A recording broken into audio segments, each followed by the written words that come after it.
ನೋಡಿ, ರಾಜ್ಯಪಾಲರು ಬಿಜೆಪಿ ವಿರುದ್ಧ ಈಗ ಕುರುಬರು ಆಕ್ರೋಶವನ್ನು ವ್ಯಕ್ತಪಡಿಸಿದ್ದಾರೆ. ಸಿಎಂ ವಿರುದ್ಧ ಪ್ರಾಸಿಕ್ಯೂಷನ್ ಷಡ್ಯಂತ್ರ ಅಂತ ಹೇಳಿ ಕೂಗು ಕೇಳಿ ಬರ್ತಾ ಇದೆ. ಪ್ರತಿಭಟನೆ ವೇಳೆ ಪೊಲೀಸರ ಜೊತೆಗೆ ಮಾತಿನ ಚಕಮಕಿ ನಡೆದಿದೆ. ಪೊಲೀಸರೊಂದಿಗೆ ವಾಗ್ವಾದಕ್ಕಿಳಿದಿದ್ದಾರೆ ಕುರುಬ ಸಂಘ ಸಮುದಾಯ. ರಾಜ್ಯಪಾಲರು ಮತ್ತು ಬಿಜೆಪಿ ವಿರುದ್ಧ ಪ್ರತಿಭಟನೆಯ ಕಿಚ್ಚು ಜೋರಾಗ್ತಾ ಇದೆ. ಸಿಎಂ ಸಿದ್ದರಾಮಯ್ಯ ಯಾವುದೇ ಹಗರಣದಲ್ಲಿ ಭಾಗಿಯಾಗಿಲ್ಲ, ಇವೆಲ್ಲವೂ ಕೂಡ ಸುಳ್ಳು, ಸರ್ಕಾರವನ್ನು ಬೀಳಿಸುವಂತ ಇದರ ಉದ್ದೇಶ.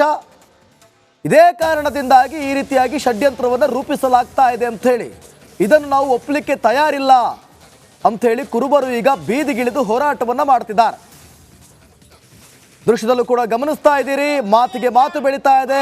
ಆ ಕಡೆ ಒಂದಷ್ಟು ಬ್ಯಾನರ್ಗಳನ್ನ ರೆಡಿ ಮಾಡಿಕೊಂಡಿದ್ದಾರೆ. ಸಿಎಂ ಪರ ಪ್ರಾಸಿಕ್ಯೂಷನ್ ನೀಡಿದ ವಿರುದ್ಧ ಪ್ರತಿಭಟನೆಯನ್ನ ಮಾಡ್ತಿದ್ದಾರೆ. ಇದು ಗಾಂಧಿನಗರದಲ್ಲಿ ಪ್ರತಿಭಟನೆಯ ಕಿಚ್ಚು ಜೋರಾಗಿದೆ. ಒಂದು ಕಡೆ ಪ್ರಾಸಿಕ್ಯೂಷನ್ಗೆ ಕೊಟ್ಟರೆ ಸಿದ್ದರಾಮಯ್ಯ ರಾಜೀನಾಮೆ ಕೊಡಬೇಕಾದ ಪರಿಸ್ಥಿತಿ ಎದುರಾಗಲೂಬಹುದು. ಆದರೆ ಅದನ್ನ ಕ್ಲಿಯರ್ ಕಟ್ ಆಗಿ ಹೇಳ್ತಾ ಇದ್ದಾರೆ, ಯಾವುದೇ ಕಾರಣಕ್ಕೂ ಕೂಡ ರಾಜೀನಾಮೆ ಕೊಡೋದಿಲ್ಲ ಅನ್ನುವಂಥ ಮಾತುಗಳನ್ನ ಸಿದ್ದರಾಮಯ್ಯನವರು ಹೇಳಿದ್ದಾರೆ. ನಾವು ನ್ಯಾಯಾಲಯದಲ್ಲಿ ಪ್ರಶ್ನೆ ಮಾಡುತ್ತೇವೆ, ಹೋರಾಟ ಮಾಡುತ್ತೇವೆ ಅಂತ ಹೇಳಿದ್ದಾರೆ. ಶಕ್ತಿ ಮತ್ತು ತಾಕತ್ತು ನಮ್ಗಿದೆ ಅನ್ನೋದನ್ನ ನಾವು ತೋರಿಸಬೇಕಾಗುತ್ತೆ. ಮತ್ತೆ ಇದು ಪ್ರಕರಣ ಇದೆಯಲ್ಲ, ಇದು ಪ್ರಕರಣನೇ ಅಲ್ಲ. ಇದು ಯಾವುದೇ ರೀತಿಯಲ್ಲಿ ಸಿದ್ದರಾಮಯ್ಯನವರ ಯಾವುದೇ ಒಂದು ಈ ಬಗ್ಗೆ ಮತ್ತಷ್ಟು ಮಾಹಿತಿಯನ್ನು ಕೊಡ್ತಾರೆ ನಮ್ಮ ಪ್ರತಿನಿಧಿ ಸವಿತಾ. ಫೋನ್ ಸಂಪರ್ಕಕ್ಕೆ ಸಿಕ್ಕಿದ್ದಾರೆ. ಸವಿತಾ, ಗಾಂಧಿನಗರದಲ್ಲಿ ಇದ್ದೀರಿ ಅಂತ ಕಾಣುತ್ತೆ. ಪ್ರತಿಭಟನೆ ಜೋರಾಗ್ತಾ ಇದೆ, ಏನಾಗ್ತಾ ಇದೆ ಅಲ್ಲಿ ಮತ್ತಷ್ಟು ಮಾಹಿತಿ ಕೊಡೋದಾದ್ರೆ?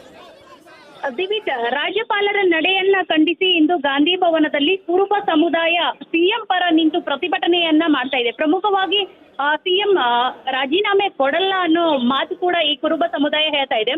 ಬೇರೆ ರಾಜಕಾರಣಿಗಳು ಇಂತಹದ್ದೇ ಒಂದು ಆರೋಪದಲ್ಲಿ ಸಿಕ್ಕಿಗೆ ಬಿದ್ದಾಗ ಇಂತಹದ್ದು ಯಾವುದೇ ಘಟನೆ ಆಗಿರ್ಲಿಲ್ಲ. ಈಗ್ಯಾಕೆ ಸಿಎಂ ಸಿದ್ದರಾಮಯ್ಯ ಅವರು ರಾಜೀನಾಮೆಯನ್ನ ಕೊಡಬೇಕು ಅನ್ನೋ ಪ್ರಶ್ನೆ ಕೂಡ ಈ ಕುರುಬ ಸಮುದಾಯ ಕೂಡ ಮಾಡ್ತಾ ಇದೆ. ಒಟ್ಟಾರೆ ರಾಜ್ಯಪಾಲರು ಸಿಎಂ ವಿರುದ್ಧ ಪ್ರಾಸಿಕ್ಯೂಷನ್ಗೆ ಒಂದು ಅನುಮತಿ ಹಿನ್ನೆಲೆಯಲ್ಲಿ ರಾಜ್ಯಾದ್ಯಂತ ತೀವ್ರ ವಿರೋಧ ಕೂಡ ಕೇಳಿ ಬರ್ತಾ ಇದೆ, ಮತ್ತೆ ಪರ ಕೂಡ ಕೇಳಿ ಬರ್ತಾ ಇದೆ. ವಿರೋಧ ಪಕ್ಷದ ನಾಯಕರು ಕೂಡ ಇದನ್ನ ಟೀಕೆ ಟಿಪ್ಪಣಿಯನ್ನ ಮಾಡ್ತಾ ಇದ್ದಾರೆ.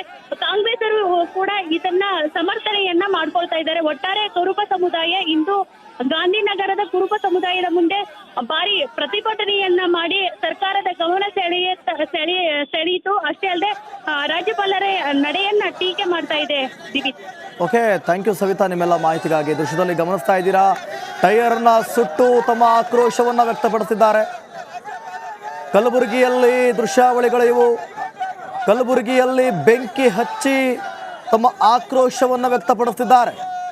ಕುರುಬ ಸಮುದಾಯವಾರು ಇವತ್ತು ಪ್ರತಿಭಟನೆಯ ಕಿಚ್ಚು ಜೋರಾಗಿರೋದು. ಯಾವಾಗ ರಾಜ್ಯಪಾಲರು ಪ್ರಾಸಿಕ್ಯೂಷನ್ಗೆ ಕೊಡ್ತಾರೆ ಅನ್ನುವಂಥ ಸಂದರ್ಭ ಎದುರಾಯಿತು, ಅದಾಗಲೇ ಹೋರಾಟದ ಎಚ್ಚರಿಕೆಯನ್ನು ನೀಡಿದ್ರು. ಯಾವಾಗ ಪ್ರಾಸಿಕ್ಯೂಷನ್ಗೆ ಕೊಟ್ಟರು, ಈಗ ಹೋರಾಟದ ಕಿಚ್ಚು ಯಾವ ರೀತಿ ಪರಿಣಮಿಸಿದೆ ಅನ್ನುವಂಥದ್ದನ್ನು ಕೂಡ ನೀವು ಗಮನಿಸ್ತಾ ಇದ್ದೀರಿ. ಕಲಬುರಗಿಯ ದೃಶ್ಯ ಒಂದು ಕಡೆ ನೋಡ್ತಾ ಇದ್ದೀರಿ, ಗಾಂಧಿನಗರದ ದೃಶ್ಯಗಳನ್ನು ಒಂದು ಕಡೆ ನೋಡ್ತಾ ಇದ್ದೀರಿ.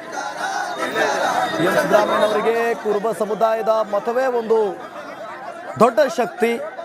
ಸಾಕಷ್ಟು ಅಭಿಮಾನಿಗಳಿದ್ದಾರೆ, ಅವರನ್ನ ಬಿಟ್ಟುಕೊಡುವಂತ ಮಾತೇ ಇಲ್ಲ. ಸೊ ಇದೇ ಹೇಳ್ತಾ ಇದ್ದಿದ್ದು. ಈ ರೀತಿಯ ಸಂದರ್ಭ ಎದುರಾದ್ರೆ ದೊಡ್ಡ. ನಮಸ್ಕಾರ, ನೀವು ನೋಡ್ತಿದ್ದೀರಾ ರಿಪಬ್ಲಿಕ್ ಕನ್ನಡ, ನಾನು ಅಶ್ವಥವೇತ್. ಸಿಎಂ ಸಿದ್ದರಾಮಯ್ಯ ಬೆನ್ನಿಗೆ ನಿಂತಿದ್ದಾರೆ ಕುರುಬರು. ಸಿಎಂ ವಿರುದ್ಧ ಪ್ರಾಸಿಕ್ಯೂಷನ್ಗೆ ನೀಡಿದ್ದಕ್ಕೆ ಕಿಡಿಕಾರ್ತಿದ್ದಾರೆ. ರಾಜ್ಯಪಾಲರ ವಿರುದ್ಧ ರೊಚ್ಚಿಗೆದ್ದಿದ್ದಾರೆ ಕುರುಬ ಸಮುದಾಯದವರು. ಗಾಂಧಿನಗರದಲ್ಲಿ ಬೀದಿಗಿಳಿದು ಕುರುಬರು ಆಕ್ರೋಶವನ್ನು ವ್ಯಕ್ತಪಡಿಸಿದ್ದಾರೆ. ಇವೆಲ್ಲವೂ ಕೂಡ ಷಡ್ಯಂತ್ರ, ಯಾವುದೇ ಹಗರಣವೂ ಇಲ್ಲ, ಏನೂ ಇಲ್ಲ. ಇದು ನಮ್ಮ ನಾಯಕರ ಮಾಡಿರುವಂಥ ಕುತಂತ್ರ.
ನಮಸ್ಕಾರ, ಕರ್ನಾಟಕ ಪ್ರೈಮ್ ಟೈಮ್ಗೆ ಸ್ವಾಗತ.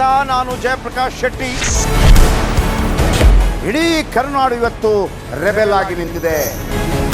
ಈ ಹಗರಣಗಳನ್ನು ಸದನದಲ್ಲಿ ಪ್ರಸ್ತಾಪ ಮಾಡಲು ಕೂಡ ಕಾಂಗ್ರೆಸ್ ಹಿಂದೇಟು ಹಾಕಿದ್ದೇಕೆ? ನಿಮ್ಗೆ ಸಂಬಳ ಅದಕ್ಕೆ, ನಿಮಗೆ ವಾಹನ ಅದಕ್ಕೆ, ನಿಮಗೆ ವೆಪನ್ ಅದಕ್ಕೆ, ನೀವು ಅದನ್ನು ಸರಿ ಹಿಡಬೇಕಾಗಿದೆ. ನೀವು ವಿದ್ಯುತ್ ಬರ ಇದೆ ಅಂತ ಹೇಳ್ತಾ ಇದ್ದೀರಿ, ಎಲ್ಲಿ ಬರ ಇದೆ ನೀವು ಹೇಳಬೇಕು. ಪಾಕಿಸ್ತಾನ್ ಆಕ್ಯುಪೈಡ್ ಕಾಶ್ಮೀರ್ ಅದು ಎಂದೆಂದಿಗೂ ನಮ್ಮದು. 40 ಮೆಷಿನ್ಗಳು ತಂದಿತ್ತು ನೋಟ್ ಎಣಿಸುವುದಕ್ಕೆ, ಅದೇ ಹಾಳಾಯಿತು. ಮಥುರಾದ ಗಲಾಟೆ ಇದೆಯಲ್ಲ, ಅದು ಸ್ಥಳೀಯವಾಗಿ ಕೂತು ಪರಿಹರಿಸಬಹುದಾದಂಥ ಕಾನೂನಿದೆ. ಗ್ಯಾರಂಟಿ ಯೋಜನೆಯಿಂದ ನಷ್ಟ ಆಗಿದೆ, ಲಾಭ ಆಗಿದೆ, ದಯವಿಟ್ಟು ಹೇಳಿ. Dawood Ibrahim most wanted criminal ಯಾವಾಗಾದ ಅಂದರೆ ಇಲ್ಲಿ ತನಕ ಭಾರತ ದೇಶದಲ್ಲಿ ಓರ್ವ ದಲಿತ ಪ್ರಧಾನಿಯಾದಂಥ ಇತಿಹಾಸವೇ ಇಲ್ಲ. ರಿಪಬ್ಲಿಕ್ ವರ್ಲ್ಡ್ ಆಪ್ ಇದು ಕೇವಲ ಅಪ್ಲಿಕೇಶನ್ ಅಲ್ಲ, ಸಮಗ್ರ ಸುದ್ದಿಗಳ ಸಂಪರ್ಕ ಮಾರ್ಗಕ್ಕೆ ಕ್ರಾಂತಿಕಾರಿ ಬದಲಾವಣೆ. ರಿಪಬ್ಲಿಕ್ ವರ್ಲ್ಡ್ ಆಪ್ ಕೇವಲ ಸುದ್ದಿ ಅಪ್ಲಿಕೇಶನ್ ಅನ್ನ ಪರಿಚಯ ಮಾಡ್ತಾ ಇಲ್ಲ, ಬದಲಾಗಿ ಡಿಜಿಟಲ್ ಸುದ್ದಿ ಬಳಕೆಯ ಹೊಸ ಯುಗಕ್ಕೆ ನಾಂದಿ ಹಾಡ್ತಾ ಇದೆ. ಇದೊಂದು ಬ್ರೇಕಿಂಗ್ ನ್ಯೂಸ್, ಪ್ರಭಾವಶಾಲಿ ಕಾರ್ಯಕ್ರಮಗಳಿಗೆ ಗಟ್ಟಿಯಾದ ವೇದಿಕೆ. ರಿಪಬ್ಲಿಕ್ ವರ್ಲ್ಡ್ ಅಪ್ಲಿಕೇಶನ್ ಈಗ ಲೈವ್ ಆಗಿದೆ. ಗೂಗಲ್ ಪ್ಲೇ ಸ್ಟೋರ್ ಮತ್ತು ಆಪಲ್ ಆಪ್ ಸ್ಟೋರ್ ಎರಡರಲ್ಲೂ ಲಭ್ಯವಿದೆ. ಈಗಲೇ ಡೌನ್ಲೋಡ್ ಮಾಡಿ.